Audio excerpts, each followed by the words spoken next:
أعوذ بالله من الشيطان الرجيم. بسم الله الرحمن الرحيم. الحمد لله رب العالمين، والصلاة والسلام على أشرف الخلائق أجمعين، سيدنا وسيد الأولين والآخرين، حبيبنا وحبيب إله العالمين، إمام المرسلين وخاتم النبيين، أبي القاسم المصطفى محمد. اللهم صل على محمد وآل محمد وعلى أهل بيته الطيبين الطاهرين الهداة المهديين المعصومين المظلومين، واللعنة الدائمة على أعداء الحق والدين. أما بعد، فقد قال الله تعالى عز اسمه في محكم كتابه ومتقن خطابه: بسم الله الرحمن الرحيم. لو أنزلنا هذا القرآن على جبل لرأيته خاشعا متصدعا من خشية الله، وتلك الأمثال نضربها للناس لعلهم يتفكرون. صدق الله العلي العظيم. اللهم صل على محمد وآل محمد. ایک اور بلندتر صلوات پڑھ دیجیے. اللهم صل على محمد وآل محمد. قرآن حکیم کا یہ فقرہ، سورہ مبارکہ حشر کی یہ آیت مسلسل آپ حضرات کی خدمت میں تلاوت کرنے کی سعادت حاصل کر رہا ہوں، جس میں کہا گیا ہے: لو انزلنا هذا القرآن على جبل لرأيته خاشعا متصدعا من خشية اللہ. اگر ہم اس قرآن کو کسی عظیم پہاڑ پر نازل کرتے تو تم دیکھتے کہ وہ خوف و خشیت الہی سے ریزہ ریزہ ہو جاتا، ٹکڑے ٹکڑے ہو جاتا. وَتِلْكَ الْأَمْثَالُ نَضْرِبُهَا لِلنَّاسِ لَعَلَّهُمْ يَتَفَكَّرُونَ. اور یہ مثالیں ہم لوگوں کے لیے اس لیے دیتے ہیں تاکہ وہ غور و فکر کریں. غور و فکر انسان کا سب سے بڑا امتیاز ہے. فکر کرنا، علمی تفکر، منطقی تفکر انسان کا سب سے بڑا امتیاز ہے. امتیاز، اور اتنا بڑا امتیاز ہے کہ یہی ایک وصف بنیادی طور پر انسان کو عالم شہود سے نکال کر عالم غیب سے جوڑ سکتا ہے. یہ جو سادہ سی تعریف منطق میں کی جاتی ہے فکر کی، کہ فکر وہ ذہنی عمل ہے جس سے انسان اپنے ہاتھ میں موجود معلومات کے ذریعے سے اس حقیقت تک پہنچ سکتا ہے جو اس کے لیے مجہول ہے، جو اسے معلوم نہیں ہے. جو چیز معلوم نہیں ہے، اب اس معلوم نہیں ہے کہ دائرے کو ذرا وسیع کر لیجئے. جو کچھ بھی ہمیں معلوم نہیں ہے اس تک پہنچنے کے لیے وہ مادی بھی ہو سکتی ہے، وہ اس عالم کون و مکان، اس عالم زمان و مکان کی بھی ہو سکتی ہے، اور ماورائے زبان و ماورائے مکان غیبی حقیقتیں بھی ہو سکتی ہیں جو ہمیں نہیں معلوم ہیں، جو ہمارے لیے مجہول ہیں. ان تمام حقیقتوں تک پہنچنے کے لیے جو مجہول ہیں، بنیادی طور پر سب سے پہلی چیز جو ہمیں حاصل ہے بحیثیت انسان وہ کیا ہے؟ فکر، تفکر۔ اس لیے 2 روز قبل یا 1 روز قبل جو میں نے گزارش کی تھی کہ بچوں کی تربیت میں زبان کا خیال رکھیں کہ زبان درست بولیں، مکمل بولیں۔ سبب کیا تھا؟ جب زبان درست بولنے کی عادت پڑے گی تو اسی کے ساتھ درست سوچنے کی عادت پڑے گی۔ لفظوں کا افکار سے تعلق ہے، غور فرمائیں آپ۔ اگر ایسا نہ ہوتا تو دنیا کی ہر زبان میں گرامر کا وجود ہی نہ ہوتا، نحو کا وجود، گرامر کا وجود۔ یہ اسی لیے ہے الفاظ مختلف ہیں، اسم، فعل، حرف، صفت، نعت، منعوت، صفت، موصوف، مضاف، مضاف الیہ، ظرف، مختلف چیزیں ہیں، بکھرے ہوئے الفاظ ہیں۔ ان الفاظ کی ایک خاص تنظیم اسے کلام بناتی ہے۔ یہ ایک خاص تنظیم کہاں سے آئی؟ یہی منطق کا دخل ہو گیا۔ فکر، ایک خاص فکر ہے جو اسے منظم کرتی ہے۔ جب آپ لفظ جوڑنے کی صلاحیت پیدا نہیں کر سکتے تو اور چیزیں کیا جوڑیں گے؟ جب لفظ نہیں جوڑ سکتے تو دلوں کو کیا جوڑیں گے؟ جب لفظیں نہیں جوڑنے کا ہنر آئے گا تو ذہنوں کا رشتہ کیسے برقرار ہوگا؟ جب لفظوں کا رشتہ برقرار کرنے کا سلیقہ نہیں آئے گا، یہ ہنر نہیں آئے گا، تو حقائق اور معلومات کے رشتے کو ایک دوسرے کے ساتھ کیسے جوڑیں گے؟ اس لیے یہ نقطہ ذہن عالی میں رہے کہ سب سے پہلے بچوں کی تربیت کے ضمن میں، ظاہر ہے میرا موضوع کچھ بھی ہو لیکن کہیں نہ کہیں میں بچوں کی فکر ضرور رکھتا ہوں۔ ایک صلوات پڑھ دیجئے محمد و آلہ۔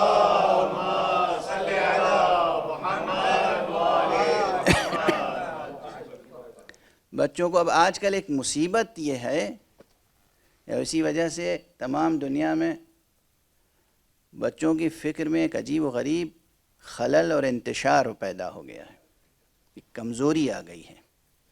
بہت اوپر بغیر راکٹ کے نہیں جا سکتے بچے۔ ضرورت اس بات کی ہے وہ ذہن زندہ رہے جو راکٹ کو اوپر لے جاتا ہے، وہ ذہن نہ پیدا ہو جائے جو راکٹ کے سہارے اوپر جاتا ہے۔ غور فرمائیں آپ،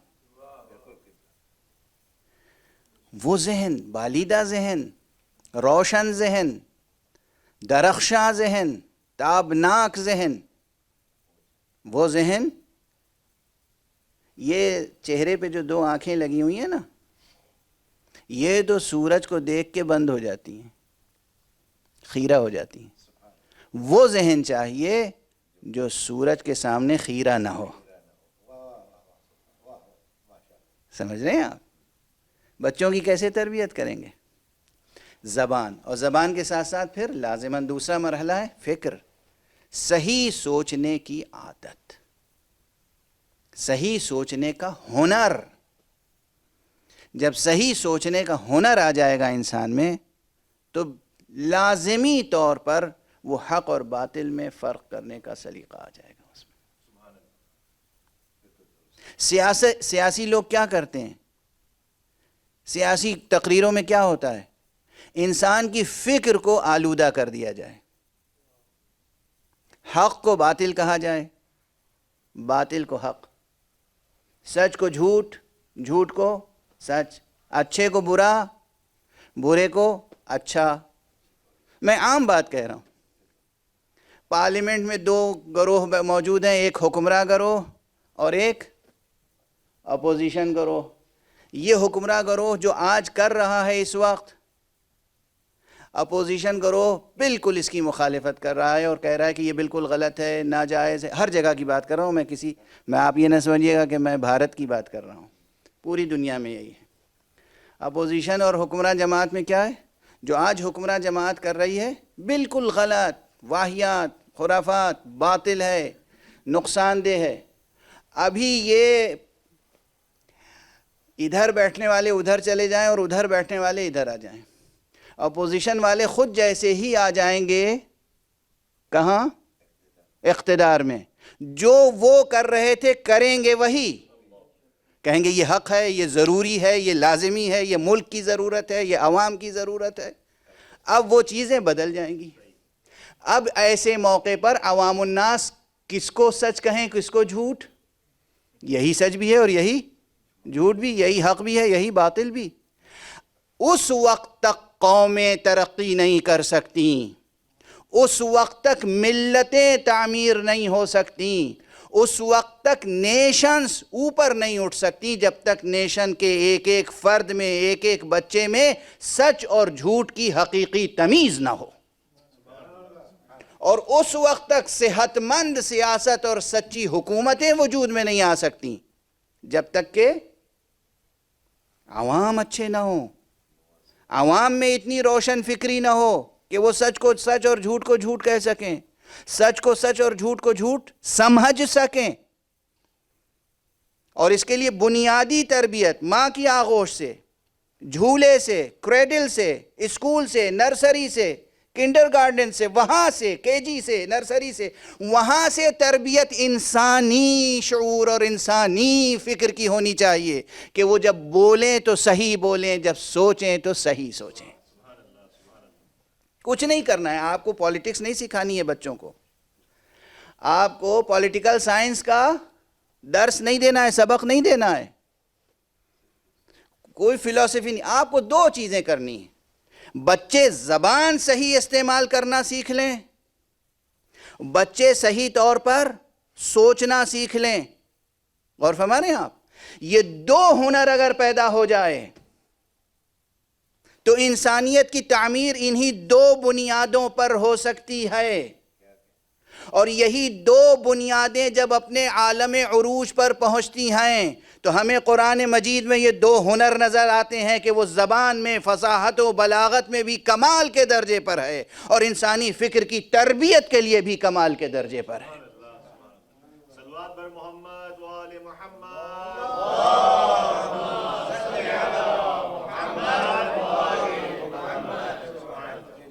اس زاویے سے بھی قرآن کیوں زبان کا معجزہ؟ زبان کا معجزہ ہونا کون سی بڑی بات ہے؟ بہت بڑی بات ہے. زبان کا معجزہ ہونا, اب یہ عام بات تھی لیکن اب خاص زبان کا معجزہ ہونا یعنی یہ کہ اگر واقعاً کوئی قرآن مجید کی تلاوت کا عادی ہو, عادی تو میں یوں ہی کہہ رہا ہوں, عادی کا لفظ بہت اچھا نہیں ہے, عادتاً کوئی کام کرنا نہیں چاہیے. اگر واقعاً کوئی شخص قرآن مجید کی پوری ارادت مندی کے ساتھ مطالعہ کرے, تلاوت کرے, قرأت کرے, تلاوت کرے, تو قرآن مجید انسان کی زبان کو بھی صحیح کر دیتا ہے, انسان کی سوچ کو بھی صحیح کر دیتا ہے.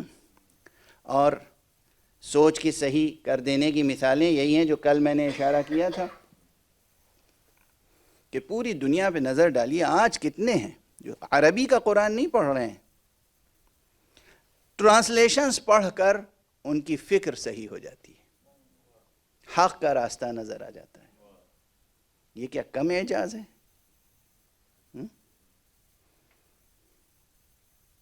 قرآن مجید نے مقام تحدی میں جہاں اور باتیں فرمائی ہیں وہاں یہ بھی فرمایا ہے, قل لئن اجتمعت الانس والجن ان یأتوا بمثل هذا القرآن لا یأتون بمثلہ.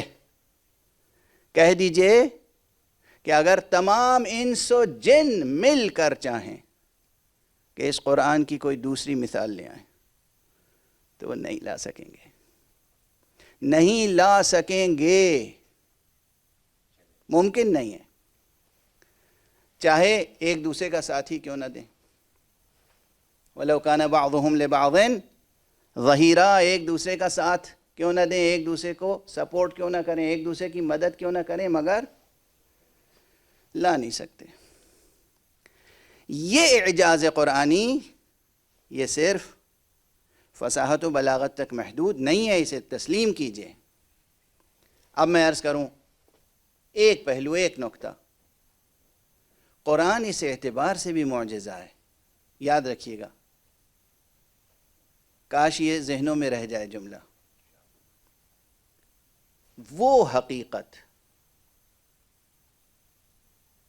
جو ناقابل بیان ہو اسے جو سخن بیان کر دے اسے ہم معجزہ نہ کہیں گے تو کسے کہیں گے؟ توجہ ہے؟ کاش پوری طرح بیدار ہو کر آپ حضرات سماعت فرما لیں۔ اور میں صلوات بر محمد و آل محمد۔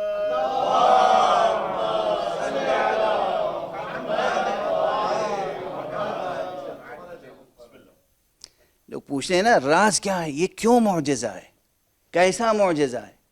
وہ سخن جو ناقابل بیان کو بیان کر دے، ہے نا؟ یہ تناقض، تضاد سمجھ، آپ عام لہجے میں تضاد کہیں گے، ایک چیز ناقابل بیان ہے، واقعا ناقابل بیان ہے، وہ حقیقت کبریٰ جس کی کنہ تک ذہن انسانی پہنچ نہیں سکتا، اللہ کی ذات، خالق کی ذات، توحید کی حقیقت۔ اور فرما رہے ہیں آپ، عام طور پر یہ بات کہی جاتی ہے اور بالکل درست کہی جاتی ہے، اس میں کوئی غلطی نہیں ہے، حق سبحانہ و تعالیٰ کی حقیقت اور حتیٰ کہ توحید کی حقیقت انسانی ذہن کے لیے ناقابل فہم ہے، پوری طرح سے کمپریہنشن اس کا کمپریہنڈ نہیں کر سکتے، اسے اس کی ذات کو ذہن میں تصور میں نہیں لا سکتے، جو کچھ بھی تصور میں آ گیا وہ کچھ ہو سکتا ہے، خدا نہیں ہو سکتا، جو ہماری عقل کے دائرے میں آ گیا وہ کچھ ہو سکتا ہے، خدا نہیں ہو سکتا، خدا عقل کے دائرے میں محدود نہیں ہو سکتا، خدا ہمارے ذہن میں محدود نہیں ہو سکتا، یہ مسلمہ حقیقتیں ہیں۔ تو پھر خدا کی ذات اور خدا کے صفات کسی صورت سے بیان بھی نہیں ہو سکتے، عاجز ہے انسان وصف پروردگار کے لیے، جس چیز کے لیے انسان عاجز ہے وہ چیز اگر کہیں بیان ہو جائے تو وہی تو معجزہ کہلائے گی۔ اور خدا کی قسم قرآن مجید میں اس طریقے سے حقیقت توحید کو بیان کیا گیا ہے کہ تمام اذہان انسانی یہ گواہی دیں گے جب پڑھیں گے اس قرآن کو کہ جو چیز ہم بیان نہیں کر سکتے وہ قرآن نے بیان کیا ہے، خدا کی حقیقت اور خدا کی وحدانیت۔ اور یہ بات صرف وقتی نہیں تھی، اس وقت سن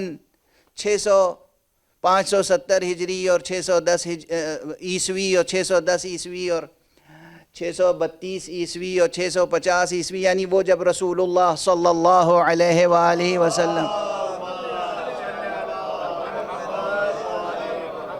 کے اوپر یہ قرآن مجید کے یہ آیات نازل ہو رہے تھے، یہ آیتیں نازل ہو رہی تھیں، صرف اس وقت جو مخاطبین تھے عرب انہی تک بات نہیں ہے محدود، قیامت تک آنے والا ذہن۔ اور یہ ارشاد گرامی ہے ہمارے چوتھے امام حضرت امام زین العابدین علیہ السلام،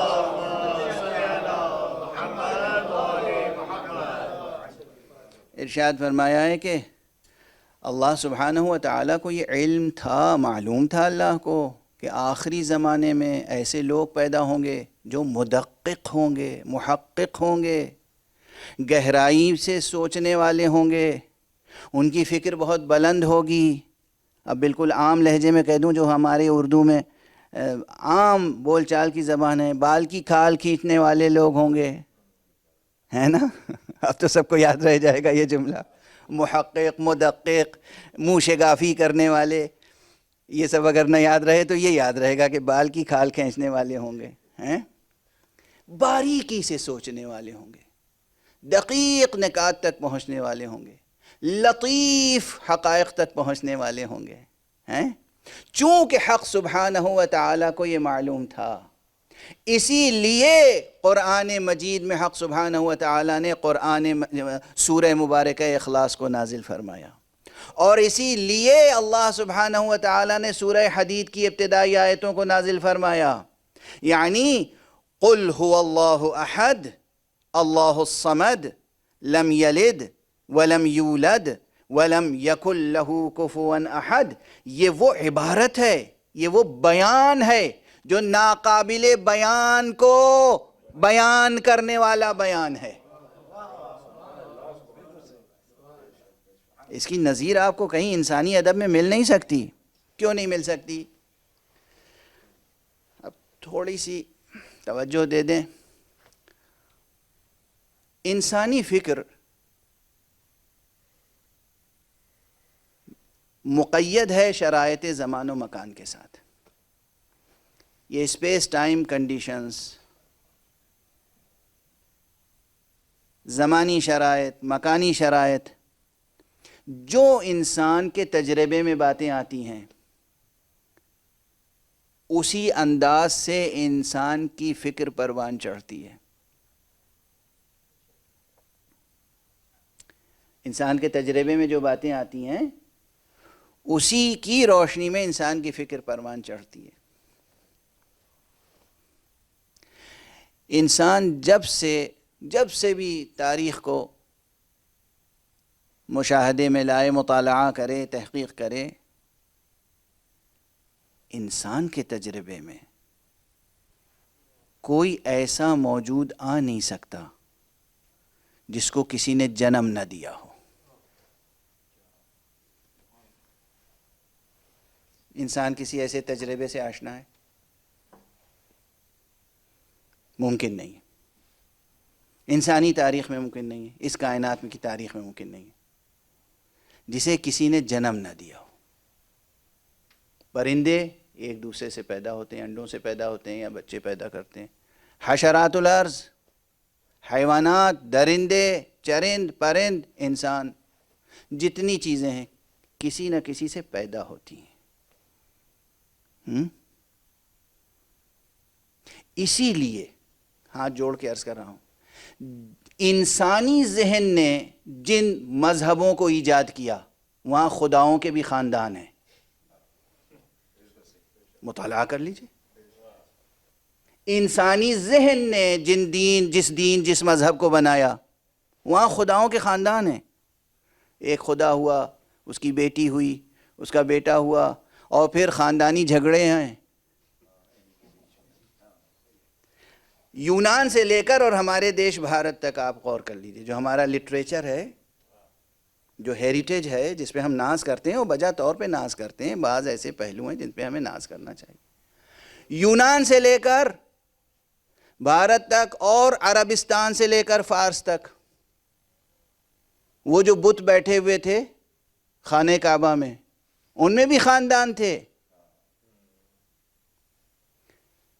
کچھ بت مذکر تھے، کچھ مؤنث، کچھ مورتیاں، کچھ دیوتا تھے، کچھ دیویاں. اس کے معنی یہ ہے کہ ذہن انسانی جب بھی سوچے گا اس مکان و زمان کے شرائط میں، وہ مؤنث اور مذکر کی ثنویت سے جدا نہیں سوچ سکتا. وہ تولید کے عمل سے ہٹ کے سوچ نہیں سکتا.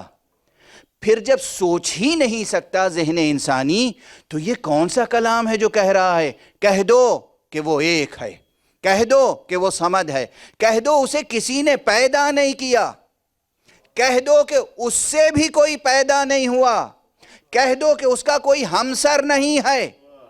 یعنی جتنے پہلو تھے ثنویت کے سب کا انکار. یہ فکر ذہن انسانی میں آ ہی نہیں سکتی جب تک کہ قل کا کلمہ کہہ کر صاحب کن اور صاحب قل اسے القا نہ فرمائے، وحی نہ فرمائے. صلوات پڑھ.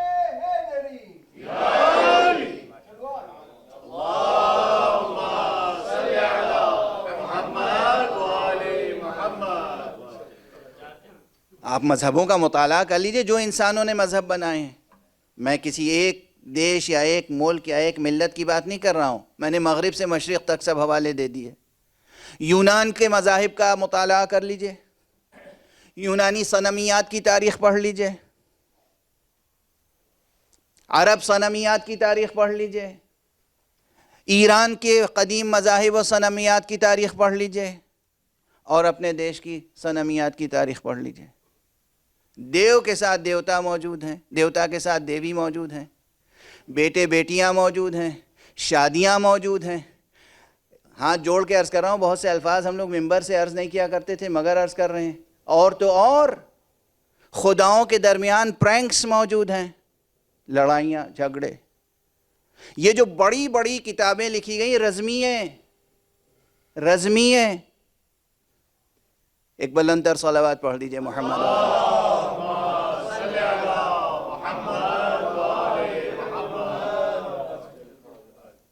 دیگر بلندتر صلوات۔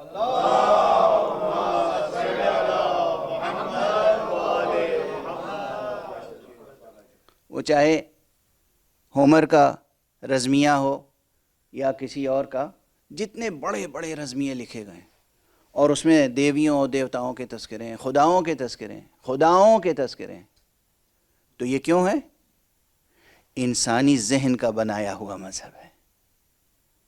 جو اللہ کی طرف سے آنے والے دین ہے، وہ یہ تصور دے سکتا ہے کہ ایک وجود ایسا بھی ہے جو ثابت ہے، جس میں تغیر نہیں ہے، جس میں تلون نہیں ہے، جس میں ثنویت نہیں ہے، جس میں کسی طرح کی ڈوالٹی نہیں ہے، نہ ڈوالٹی ہے، نہ ثنویت، نہ تثلیث، نہ کثرت۔ لم یلد ولم یولد ولم یکن لہ کفوا احد، کوئی ہمسر بھی نہیں ہے۔ اور ہمارے یہاں اصلا یہ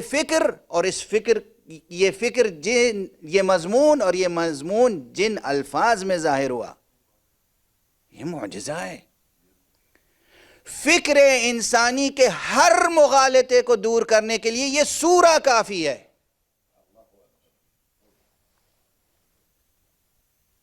فکر انسانی کے ہر مغالطے کو دور کرنے کے لیے۔ اس کے بعد اب آج تیزی سے وقت گزر رہا ہے، سورہ مبارکہ حشر کی آیات مطالعہ فرمائیے گا، موقع ملا تو میں بھی آئندہ کل یا پرسوں کی تقریر میں اس کی طرف بھی اشارہ کروں گا۔ جتنے مسائل، کتنی مثالیں اور موجود ہیں۔ خود آیت الکرسی، اللہ لا الہ الا ہو الحی القیوم، جو مضمون ہے اس پوری آیت الکرسی میں، اللہ لا الہ الا هو الحی القیوم سے لے کر العلی العظیم تک صرف پڑھ لیجئے، اس ایک آیت کو پڑھ لیجئے۔ سورہ مبارکہ نور میں اللہ نور السماوات والارض مثل نورہ کمشکات، جہاں جہاں شہد اللہ انہ لا الہ الا هو الحی، شہد اللہ انہ لا الہ الا هو والملائکۃ واولو العلم قائما بالقسط لا الہ الا هو العزیز الحکیم۔ یہ الفاظ اور اس کے اندر جو مضامین ہیں، جو مطالب ہیں، جو نکات ہیں، جو فکر ہے، یہ انسان کے ذہن کی تخلیق نہیں ہے، ہو نہیں سکتی۔ یعنی یہاں ایک مثال بھی استثنائی نہیں ہے جسے کسی نے تخلیق نہ کیا ہو، سب مخلوق نظر آتے ہیں۔ جب سب مخلوق نظر آتے ہیں تو خالق کا تصور آ سکتا ہے کہاں سے، وہ بھی اتنا کمال کا تصور۔ ظاہری طور پر ہر مولود کے ذہن میں والد کا تصور تو آ سکتا ہے، لیکن ایسے خالق کا تصور، اللہ سبحانہ و تعالیٰ کے ناموں میں سب نام ہے، خالق ہے وہ، باری ہے وہ، مصور ہے وہ، والد نہیں ہے۔ اور ہمارے یہاں اب کا لفظ اس کے لیے درست نہیں ہے، والد کا لفظ اس کے لیے درست نہیں ہے۔ اب سمجھے آپ فرق والد میں اور خالق میں؟ والد اور والدہ وہ وجود ہے جو اس زمان و مکان کے شرائط میں طبیعیات اور حیاتیات کے اصولوں کے تحت تخلیق کائنات کے عمل کا ایک حصہ بنتے ہیں،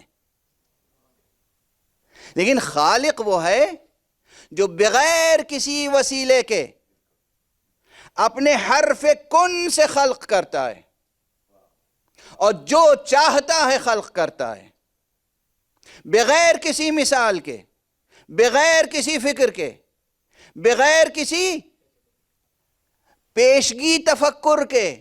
پہلے سوچا اور نقشہ بنایا اور میٹیریل جمع کیا، اس کے بعد کچھ بنا دیا، نہیں، کون کرتا ہے اور ہو جاتا ہے۔ یعنی وہ ارادہ کرتا ہے، تخلیق کا ارادہ، اور وہ چیز وجود میں آ جاتی۔ یہ تصور جس کو قرآن مجید نے پیش کیا، یعنی یہ تصور محفوظ نہیں رہ گیا. دیکھیے اس سے پہلے جو کتابیں ہیں اس میں بھی یہ تصور ایسا محفوظ نہیں رہ گیا نا.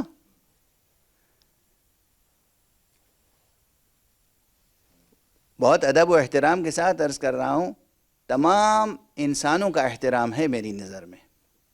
میں کسی انسان، کسی فرزند آدم اور کسی بنت حوا کی توہین کا روادار نہیں ہوں. لیکن اگر کوئی فرزند آدم، اگر کوئی بنت حوا، اگر کوئی شخص کسی غلط فکر کا حامل ہے تو ہم اس غلط فکر کا احترام نہیں کریں گے اس کے احترام میں. ہم کہیں گے ہمارے لیے آپ محترم ہیں، لیکن دیکھیں یہ فکر آپ کی درست نہیں ہے، یہ جو سوچ ہے آپ کی یہ درست نہیں ہے. آپ کا ہم احترام کریں گے مگر آپ کی اس سوچ کا احترام نہیں کر سکتے. اس لیے دنیا میں جتنے افراد ہیں ہم سب کا احترام کرتے ہیں، مگر توحید خالص جو قرآن مجید میں موجود ہے یہ آج انجیل میں موجود نہیں ہے، توریت میں موجود نہیں ہے. چونکہ توریت میں موجود نہیں ہے، چونکہ انجیل میں یہ خالص توحید صمدی موجود نہیں ہے، یہی دلیل ہے کہ وہ کتابیں تحریف کا شکار ہو گئیں. اور چونکہ توحید صمدی اپنی اصالت کے ساتھ قرآن میں محفوظ ہے، اس لیے یہ بھی ایک دلیل ہے کہ قرآن میں تحریف نہ ہو سکی. قرآن میں تحریف، ورنہ تحریف کرتے تو کرتے کون لوگ کرتے؟ جن لوگوں نے 40 برس تک بت پرستی کی، جنہوں نے 40 برس تک، 60 برس تک، 100 برس تک، ایسے بھی ہیں صحابی رسول کے، یا حضور علیہ السلام کو نہیں دیکھا مگر 100 برس کی عمر میں اسلام لائے. عربی کا مشہور شاعر، عظیم الشان شاعر، حالانکہ وہ بہت موفق شاعر تھا، رضی اللہ تعالی عنہ وارضاہ، ابو عقیل لبید ابن ربیعہ، عظیم شاعر، جس کا ایک شعر میں نے کل یا پرسوں تقریر میں مثال کے طور پہ عرض کیا تھا. صاحب معلقہ، اور حضرات کے معلقات میں تو شک و شبہ ہے، بحث ہے کہ یہ معلقات میں شامل ہے یا نہیں ہے، کیا جا سکتا ہے یا نہیں کیا جا سکتا، لیکن تمام نقادان سخن عرب یک زبان کہتے ہیں کہ لبید کا قصیدہ جزء معلقات ہے.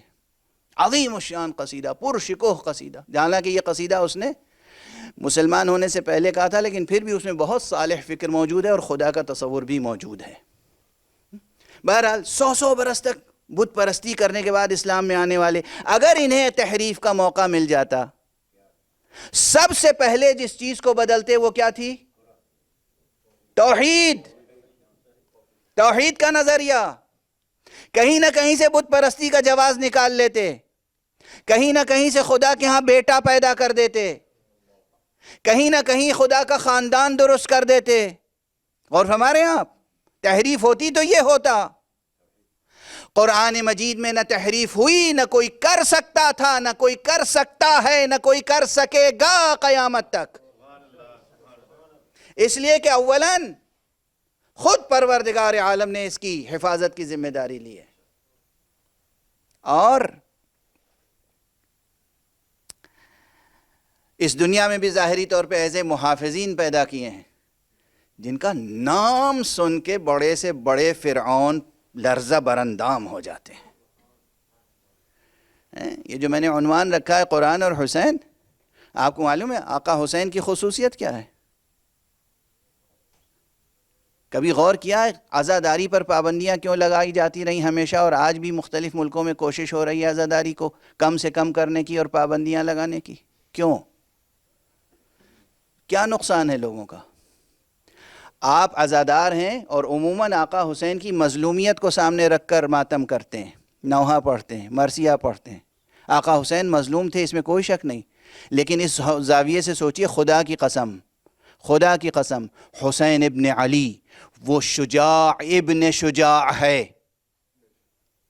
جس کا نام سن کر ہی فرعونوں اور یزیدوں کو خوف طاری ہو جاتا ہے. خوف. ذکر حسین پہ پابندی لگاؤ. کیوں؟ اس لیے کہ جو ذکر حسین کرے گا یہ قوم پھر بہت طاقتور ہو جائے گی. یہ قوم غلام نہیں رہ سکے گی. یہ قوم مستضعف ہمیشہ نہیں رہے گی. یہ قوم کچلی نہ جا سکے گی. یہ قوم ترقی کرے گی. یہ قوم انقلاب لے آئے گی. میں نام لے کر اگر مثالیں دوں تو بات بہت پھیل جائے گی اور بات شخصی اور جزئی ہو جائے گی. تاریخ میں ہمیشہ آقا حسین کے اوپر ان کی عزاداری پہ پابندی لگائی گئی، ذکر حسین پر. کیوں؟ اس لیے کہ حسین علیہ السلام وہ شجاع ترین وجود ہے، وہ عظیم وجود ہے، وہ قوی وجود ہے، جس کا نام سن کے لوگ لرزہ براندام ہو جاتے ہیں. ایسے وجودات اس دنیا میں اللہ نے بھیجے قرآن کی حفاظت کے لیے. ایک طرف اس کا ارادہ حفاظت کا اور دوسری طرف ایسے حفاظت کرنے والے، علی جیسا حفاظت کرنے والا، حسن جیسا حفاظت کرنے والا، حسین جیسا حفاظت کرنے والا. پھر ممکن ہے کہ قرآن میں تحریف ہو جائے، قرآن میں کوئی آیت نکال لی جائے اور کوئی آیت اس میں رکھ دی جائے. ممکن ہے. تھوڑی دیر اور ساتھ دے دیں، ایک صلوات پڑھیں محمد و آل محمد.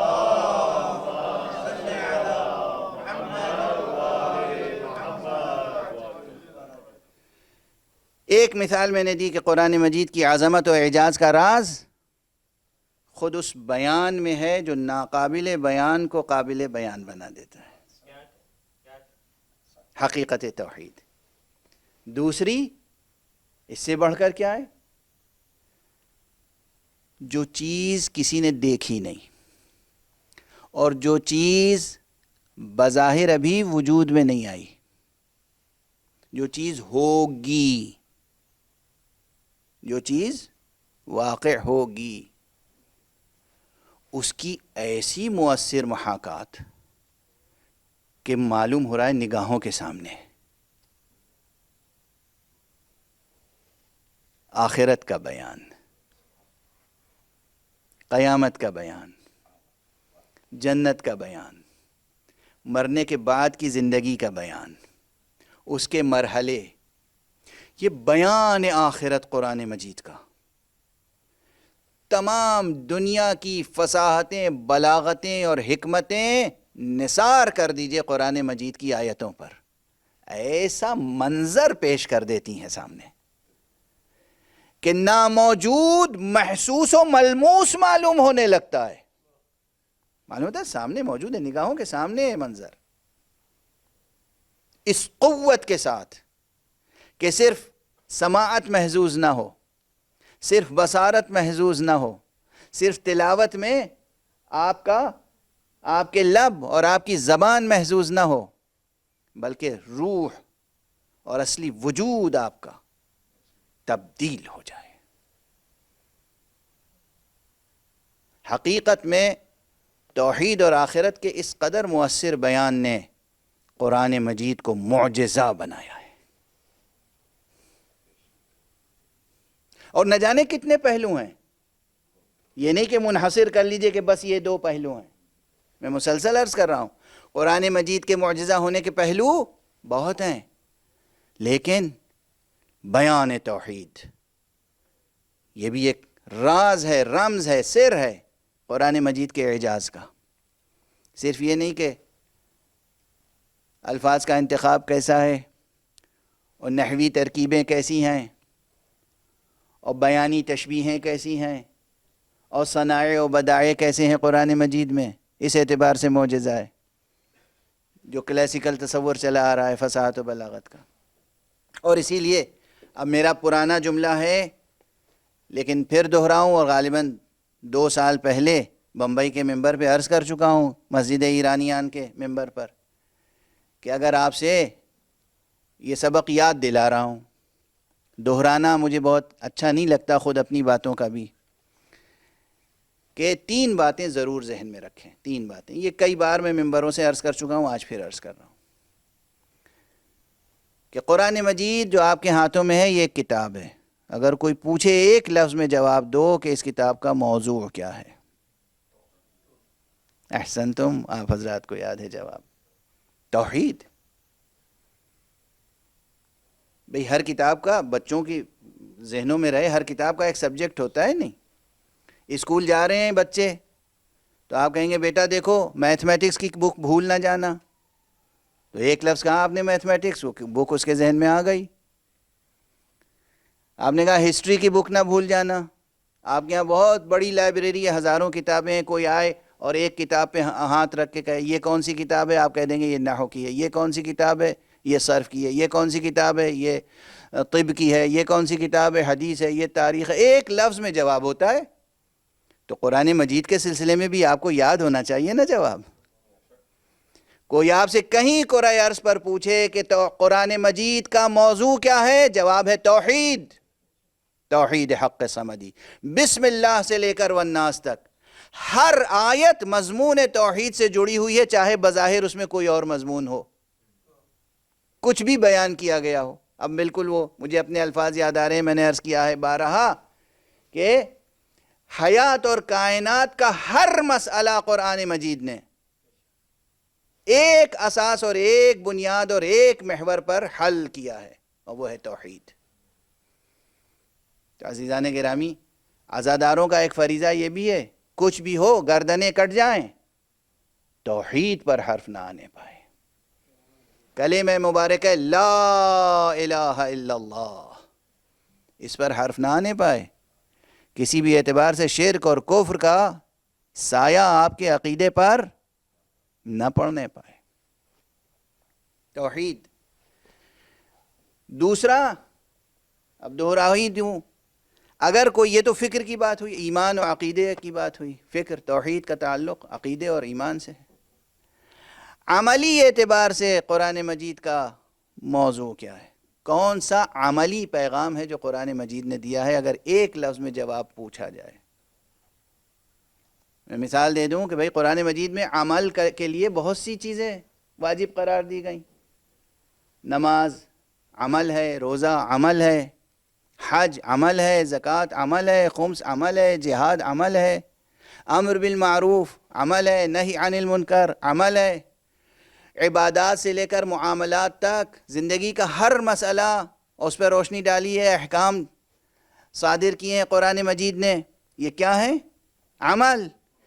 تو ایک لمبی فہرست ہوگی. اگر کوئی پوچھے کہ قرآن مجید کا عملی پیغام کیا ہے، تو ایک لمبی فہرست ہوگی آپ کے سامنے، طویل، سینکڑوں اس میں عنوانات ہوں گے. عام زبان میں کہیں سینکڑوں آئٹم ہوں گے اس میں. لیکن ان سب کو ایک لفظ میں اگر ادا کرنا ہو تو قرآن مجید ہی نے سکھایا ہے، اور وہ ہے لفظ تقوی. قرآن مجید کا موضوع ہے توحید، اور قرآن مجید کا عملی پیغام ہے تقوی. ہر مضمون اس ایک تقوی میں آ جاتا ہے. طہارت، نظافت، صفائی سے رہنا کس کا تقاضا ہے؟ تقوی کا. خدا کی بندگی کس کا تقاضا ہے؟ تقوی کا. سچ بولنا کس کا تقاضا ہے؟ تقوی کا. جھوٹ سے پرہیز کس کا تقاضا ہے؟ تقوی کا. بازار میں بیٹھ کے ایمانداری سے سودا تولنا کس کا تقاضا ہے؟ تقوی کا. دھوکہ نہ دینا کس کا تقاضا ہے؟ تقوی کا. جتنے معاملات ہیں گھر سے لے کر اور ایوان حکومت تک، بازار سے لے کر ایوان حکومت تک، سب ایک لفظ تقوی میں آ جاتے ہیں. اب تیسرا کلمہ بھی عرض کر دوں اور بس گفتگو کو اختتام تک پہنچاؤں. ایک چیز اور ہے، موضوع قرآن مجید کا توحید عرض کر چکا ہوں پہلے، دہرا رہا ہوں میں، پہلے ہی خود ہی عرض کر دیا میں نے. اور عملی پیغام تقوی. اور پورے معاشرے انسانی کو منظم کرنے کے لیے کون سا فارمولہ دیا ہے قرآن نے؟ دیا ہے یا نہیں؟ چونکہ یہ بھی بڑا مسئلہ ہے عمل سے متعلق، لیکن بڑا مسئلہ ہے. دیکھیے، آپ اپنے بچے کو اسکول بھیجتے ہیں، اسکول کو ریکگنیشن کون دیتا ہے؟ حکومت. یہ بہت بڑا موضوع ہے عزیزان گرامی، اور مسلسل آپ حضرات سنتے رہتے ہیں، لیکن پھر بھی اس زاویے سے غور نہیں کرتے. اس سے پہلے بچے کو اسکول تو بعد میں بھیجیں گے، بچہ جب پیدا ہوگا تو اس کی پیدائش بھی رجسٹر کرانی پڑتی ہے۔ بچے کو کہاں رجسٹر کرائیں گے کہ ولادت ہوئی ہے؟ حکومت۔ بچے کو اسکول بھیجیں گے، کہاں؟ اس اسکول کا ریکگنیشن کون دیتا ہے؟ حکومت۔ آپ اپنا گھر بنائیں گے، زمین خریدیں گے، خریدنے کی رجسٹری کہاں ہوتی ہے؟ حکومت۔ گھر بنانے کے لیے نقشہ کون پاس کرتا ہے؟ حکومت۔ شادی کریں گے آپ، بچے کی ولادت سے پہلے بھی تو شادی ہے، شادی رجسٹریشن کہاں ہوگا؟ حکومت۔ خدا نخواستہ کہیں طلاق ہوئی تو رجسٹریشن کہاں ہوگا؟ حکومت۔ گھر بنانے سے لے کر، زمین خریدنے سے لے کر، بچے کی ولادت سے لے کر، بچے کی تعلیم سے لے کر، جتنے زندگی کے مسائل ہیں، آپ دکان کھولیں گے، حکومت کو کچھ ٹیکس دیں گے نہیں دیں گے؟ بینک میں آپ پیسے رکھیں گے، بینک اگر حکومت کے یہاں ریکگنائزڈ ہوگا تب تو آپ کا بینک بینک ہے، ورنہ پھر جو حال ہوگا آپ جانتے ہیں، آپ کی ساری دولت غارت ہو جائے گی۔ تو شروع سے آخر تک یہ زندگی، مریں گے، قبر کس سے لیں گے؟ حکومت۔ تو پورا نظام انسانی، معاشرہ انسانی کا ہر مسئلہ جڑا ہوا ہے حکومت سے۔ مسلمانوں یہ بتاؤ، قرآن مجید نے نظم حکومت کا کوئی قانون اور کوئی فارمولہ دیا یا نہیں دیا؟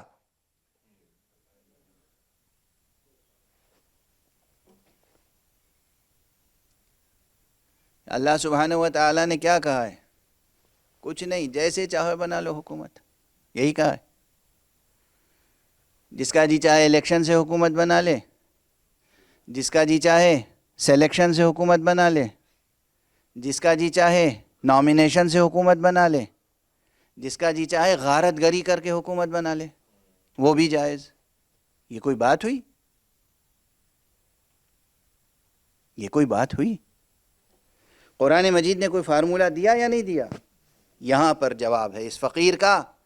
قرآن مجید کا موضوع توحید ہے، قرآن مجید کا پیغام عمل تقویٰ ہے، قرآن مجید کا دیا ہوا نظام ولایت ہے۔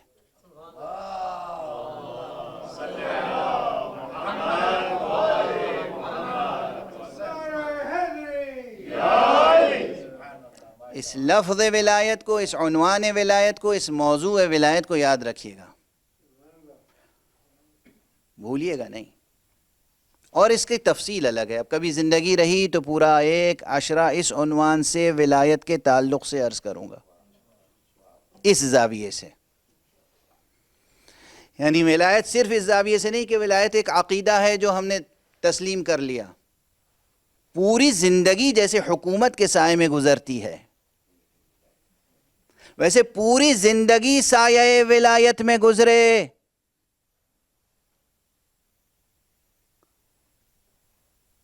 امام اپنے ظاہری اس چہرے کے ساتھ غیب میں ہیں، امامت تھوڑی غیب میں ہے۔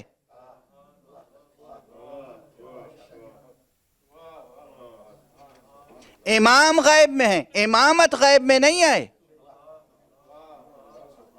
جیسے خود نبی کریم محمد مصطفیٰ صلی اللہ علیہ وآلہ وسلم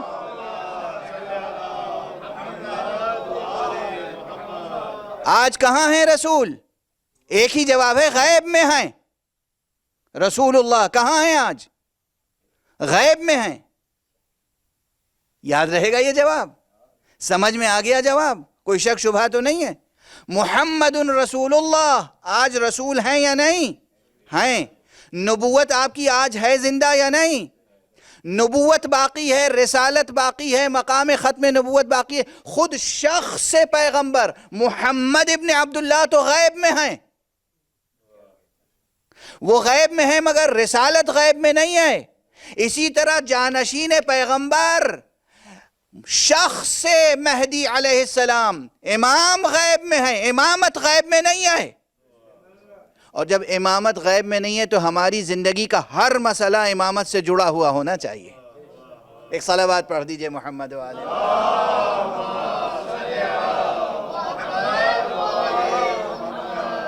ایک اور بلند صلوات پڑھ دیجئے محمد۔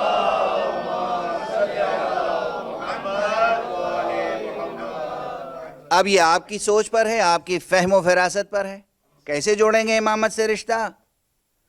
یہ امامت سے رشتہ جوڑنے کا نظام ولایت ہے، یہ نظام ولایت ہے۔ تو ہمیں زیر سایہ ولایت زندگی بسر کرنی ہے۔ اگر ہم نے کلمہ لا الہ الا اللہ پڑھا ہے تو زندگی کس نظام میں گزرے گی؟ نظام ولایت میں۔ ایک صلوات پڑھ دیجئے محمد و آلہ۔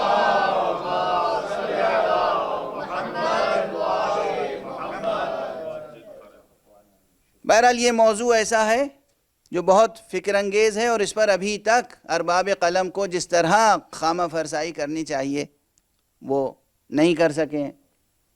ابھی اس نظریے کی تشریح باقی ہے، اور یہ سب وہ مقاصد قرآنی ہیں جن میں اعجاز قرآن کے اسرار پوشیدہ ہیں۔ بیان توحید، بیان تقوی، بیان ولایت۔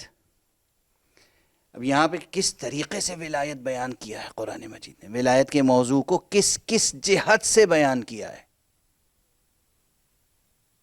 وہاں کیا شان فصاحت و بلاغت و کیا شان اعجاز ہے، یہ مستقل ایک موضوع ہے۔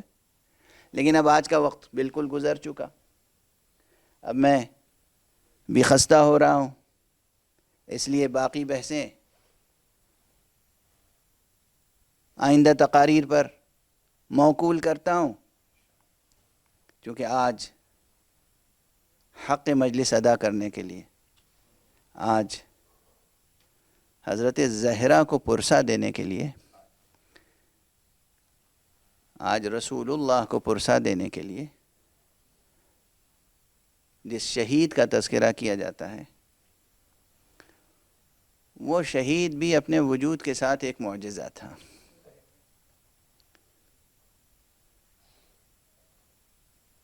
آج تمام ممبروں پر مرثیہ گو، نوحہ گر، ذاکرین حضرت امام حسن مجتبیٰ کے فرزند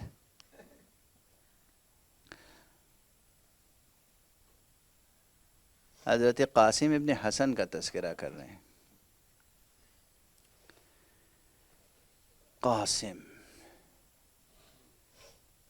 قاسم ابن حسن، میں تو غالباً ہر سال یہ فقرہ ضرور دہراتا ہوں۔ قاسم کی عمر، قاسم کا سن بہت کم تھا۔ اکثر مورخین نے یہ لکھا ہے کہ حضرت قاسم کی عمر مبارک اس وقت 13 یا 14 برس کی تھی۔ لم یبلغ الحلم، ابھی آپ سن کمال تک نہیں پہنچے تھے، اور آپ کے حسن و جمال کا یہ عالم تھا کہ جب ماں سے رخصت ہو کر اور چچا سے اجازت لے کر میدان کربلا میں آئے ہیں تو دشمن نے یہ کہا، ایسا لگتا تھا جیسے چاند کا کوئی ٹکڑا سامنے آ گیا۔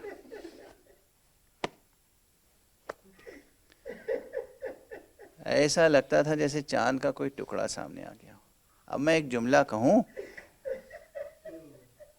اب مجھے حق ہے نا یہ پوچھنے کا، وہ بچہ جو دشمن کو بھی چاند جیسا حسین نظر آ رہا ہو،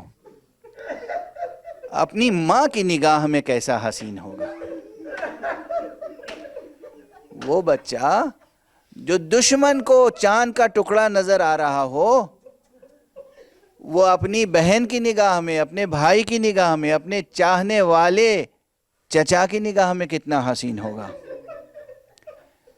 اسی لیے روایتوں میں یہ ہے، تمام راویوں نے، بیشتر راویوں نے یہ لکھا ہے کہ چند ایسے شہید ہیں جنہیں رخصت کرتے وقت آقا امام حسین کی کیفیت متغیر ہو گئی تھی۔ حسین بہت بڑے شجاع تھے، شجاع حسین، صابر حسین، صابر حسین، شجاع حسین، امام حسین، انسان کامل حسین، غموں کا پہاڑ ٹوٹ رہا تھا لیکن امام حسین کا چہرہ دمک رہا تھا، اس پر کوئی ضعف کے، کمزوری کے آثار نہیں تھے، یہ بھی دشمن کی گواہی ہے۔ لیکن ایسا حسین بھی جب جناب قاسم جدا ہو رہے تھے، ایک تو صبح عاشور سے روایتوں میں کہ کئی مرتبہ جناب قاسم اپنے چچا کے پاس آئے، اس لیے کہ رات بھر چاہنے والی ماں نے بیٹے قاسم کو شہادت کے لیے اور جنگ کے لیے اور جہاد کے لیے آمادہ کیا تھا۔ بیٹا کل روز عاشور ہے، دیکھو کل تمہارے چچا امام وقت فرزند رسول حسین ابن علی پر دشمنوں کی یلغار ہوگی، سب ان کی بارگاہ میں، ان کے قدموں میں شہادت پیش کریں گے، اپنی اپنی جانوں کا نذرانہ پیش کریں گے، دیکھو تم مجھے شرمندہ نہ کرنا، میری طرف سے تم جا کر اپنے چچا جان پر جان نثار کرنا۔ جناب قاسم شب بھر ماں کی یہ نصیحتیں سماعت فرماتے رہے، صبح اٹھے تو ماں نے سجایا، سر پہ عمامہ، جناب امام حسن کا عمامہ سر پہ رکھ دیا، شمشیر دے دی اور کہا جاؤ بیٹا امو جان سے اجازت لو اور داد شجاعت دو، جہاد کرو۔ جناب قاسم بار بار آتے تھے اور اجازت نہیں ملتی تھی، آقا حسین اجازت نہیں دیتے تھے۔ آپ کی سماعتوں سے یہ واقعے گزر چکے ہیں، لیکن صرف اس لیے کہ آپ کی آنکھیں اشکبار ہوں اور آپ دل کھول کے پرسہ دے سکیں، اس لیے اشارات کر رہا ہوں کہ یہ بچہ ایک عمود خیمہ سے جا کر لگ کر بیٹھ گیا، چہرہ مرجھایا ہوا ہے، اداس ہے۔ کیوں اداس ہے یہ بچہ؟ کیوں اداس ہے؟ اس لیے کہ مرنے کی اجازت نہیں ملی۔ اللہ اکبر، اللہ اکبر۔ جوانوں، عزیزوں، ذرا دیکھو کربلا سے کیا شجاعت کا درس ملتا ہے، کربلا سے کیا اولو العزمی ملتی ہے، کیا شجاعت کا درس ملتا ہے، مدرسہ حسینی سے، مکتب حسینی سے کیسی شجاعت کا درس ملتا ہے۔ اس لیے بچہ ملول ہے کہ مرنے کی اجازت نہیں ملی۔ ایک مرتبہ بچے کو کچھ یاد آیا اور اپنے بازو پہ بندھا ہوا تعویذ کھول کر اور دیکھا تو اس میں بابا کی وصیت موجود تھی۔ اب بچہ خوش ہو گیا، لے کر آقا سید الشہداء کی بارگاہ میں آیا، امو جان ذرا یہ تحریر ملاحظہ فرما لیجئے۔ آقا حسین نے تحریر دیکھی، بھائی کی تحریر پہچان لی، آنکھوں سے لگایا ہوگا آقا نے، بوسہ دیا ہوگا آقا نے، اور اس کے بعد اثر جو دنیا والوں نے دیکھا وہ یہ دیکھا کہ آنکھیں اشکبار ہو گئیں، اور بھتیجے کو سینے سے لگایا، اتنا گریہ کیا کہ چچا اور بھتیجے دونوں غش کھا کے زمین پر گر گئے۔ اجرکم علی اللہ، اجرکم علی اللہ، اجرکم علی اللہ۔ قاسم کو بھی غشی کی کیفیت طاری ہو گئی، آقا سید الشہداء پہ بھی غشی کی کیفیت طاری ہو گئی، اور اس کے بعد پھر بیدار ہوئے، اٹھے، پھر سینے سے لگایا، پھر خوب گریہ کیا، خوب گریہ کیا، اور بالآخر اپنے اس چہیتے بھتیجے کو جسے بیٹے کی طرح پالا تھا اور جینے کے لیے پالا تھا، بیٹے کے طرح پالا تھا اور جینے کے لیے پالا تھا، اب اسے مرنے کے لیے بھیج رہے ہیں۔ جناب قاسم میدان میں گئے اور کیفیت یہ ہے کہ جسم پر زرہ نہیں ہے، ایک ہلکا سا کرتا ہے، بس ایک ہلکی سی قمیص ہے، اور ہاتھ میں شمشیر ہے، اور قد ایسا بوٹا سا قد ہے کہ گھوڑے پہ بیٹھے ہیں تو رکاب تک پاؤں نہیں پہنچ رہا ہے، اور نعلین جو پاؤں میں ہے اس کا تسمہ ٹوٹا ہوا ہے۔ کیا معصومیت ہے، کیا بچپن کے آثار ہیں، یہ سب دشمن کی گواہیاں ہیں۔ جانے کے بعد مقابلے پر بڑے سے بڑا پہلوان آتا ہے اور قاسم ہاشمی شجاعت کے ساتھ، بلکہ کہنا چاہیے علوی شجاعت کے ساتھ، حسنی اور حسینی شجاعت کے ساتھ جہاد کرتے ہیں۔ بہت سے دشمنوں کو تہہ تیغ کیا، لیکن پھر دشمن نے وہی حیلہ اختیار کیا، ہالے کی طرح اس چاند کو گھیرے میں لے لیا اور ہر طرف سے حملہ کرنے لگے۔ ایک شقی قریب آیا اور اس نے چاہا کہ جناب قاسم کو شہید کریں۔ جناب قاسم نے ایک مرتبہ آواز دی، چچا جان میری مدد کو آئیے۔ عموماً کربلا میں جو شہید جاتا تھا آقا کو زحمت نہیں دیتا تھا، وہ کہتا تھا آقا ہمارا آخری سلام۔ یہ بھی قاسم کا بچپنا تھا، قاسم کی معصومیت۔ کہا میرے چچا میری مدد کو آئیے، لیکن اللہ حسین کی مظلومیت اور مصیبت، جس بھتیجے نے مدد کو پکارا اس کی مدد کو گئے تو مگر پھر بھی مدد کر نہ پائے، اس لیے کہ اب یہ مشہور واقعہ ہے۔ تاریخی بیانات کا اختلاف میری نظر میں ہے، مگر جو جملے آپ سنتے آئے ہیں وہ بھی معتبر ذرائع نے ہم تک پہنچائے ہیں کہ جناب قاسم کے سرہانے پہنچے تو دیکھا ایک شقی ہے جو چاہتا ہے کہ سر قلم کرے۔ ایک مرتبہ بلند آواز سے شیر کی طرح گرجے اور کہا تیری مجال ہے کہ میری موجودگی میں میرے بھتیجے کا سر تن سے قلم کرے، تن سے سر جدا کرے۔ جناب قاسم کا وہ شقی، وہ دشمن جو سر جدا کرنا چاہتا تھا، وہ فرار کرنا چاہتا تھا، اسے بچانے کے لیے دشمن کی فوج آئی، اور اب جو فوجیں ادھر سے ادھر ہوئیں تو آپ سنتے آئے ہیں کہ گھوڑوں کی ٹاپوں سے آقا حسین کا یہ بھتیجا اتنا زخمی ہوا کہ گویا لاشا ٹکڑے ٹکڑے ہو گیا۔ اور پھر آقا حسین نے ایک مرتبہ خیمے کی طرف نظر کی اور کہا ارے بنی ہاشم کے بچوں آؤ اور میری مدد کرو۔ بعض ارباب مقاتل نے اسی موقع پہ کہا ہے، بعض ارباب مقاتل نے اسے جناب علی اکبر کی شہادت پر کہا ہے، اور یہ بیان کیا ہے کہ آقا حسین نے دو روایتیں ہیں، میں دونوں عرض کر دیتا ہوں۔ ایک روایت تو یہ ہے کہ آقا حسین نے اپنی ردا بچھائی، اپنی عبا بچھائی اور قاسم کے لاش کے ٹکڑوں کو جمع کیا اور گویا اپنی پشت پر ایک گٹھری سی لے کر چلے خیمہ گاہ کی طرف۔ اور بہت سے ارباب مقاتل نے یہ لکھا ہے قاسم زخمی تو تھے، جسم ٹکڑے ٹکڑے تو ہو گیا تھا، مگر اس کا اثر کیا ہوا، جب قاسم آئے تھے تو آپ کا پاؤں رکاب تک نہیں پہنچ رہا تھا، مگر جب حسین نے اٹھایا ہے تو قاسم کا سر اپنے کاندھے پہ رکھا، اپنے شانے پہ رکھا، اور قاسم کا پاؤں زمین پر خط دیتا جا رہا تھا۔ قاسم کے قدم زمین پر خط دیتے جا رہے تھے۔ حسین خیمہ گاہ میں آئے، ام فروا تمہاری قربانی قبول ہو گئی۔ اور یہاں پھر دیکھنے والوں نے دیکھا زینب آگے آگے تھی، ام فروا پیچھے پیچھے۔ کیوں؟ اس لیے کہ کوئی ماں اپنے بیٹے کا لاشا اس انداز میں نہیں دیکھ سکتی۔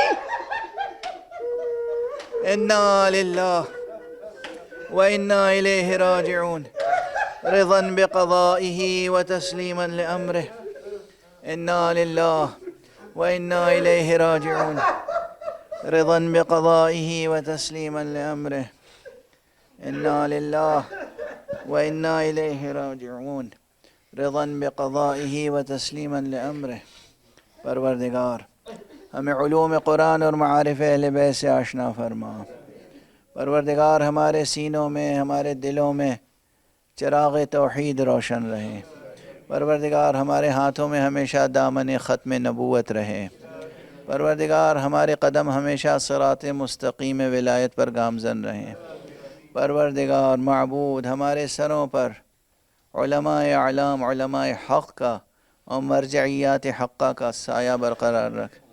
پروردگار حضرت آیت اللہ العظمیٰ سید علی سیستانی کو اور حضرت آیت اللہ العظمیٰ ولی فقیہ رہبر ملت اسلامی آیت اللہ سید علی حسینی خامنئی کو اپنی خاص حفظ و امان میں رکھ۔ پروردگار تمام مرجعیات دینیہ جو مرجعیات حقہ ہیں انہیں اپنی خاص حفظ و امان میں رکھ۔ تمام مشتغلین جو علم فقہ میں، علم کلام میں، علوم دینیہ میں، علوم قرآن میں کام کر رہے ہیں، پروردگار ان کی توفیقات میں اضافہ فرما۔ پروردگار اس ملت کو ملت قرآن بنا دیں۔ پروردگار ہمیں قرآن کی حقانیت اور محمد و آل محمد کی حقانیت پر اس دنیا میں اپنی جان نثار کرنے کی توفیق عطا فرما۔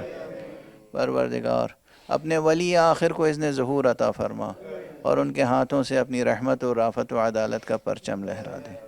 ماتم حسین۔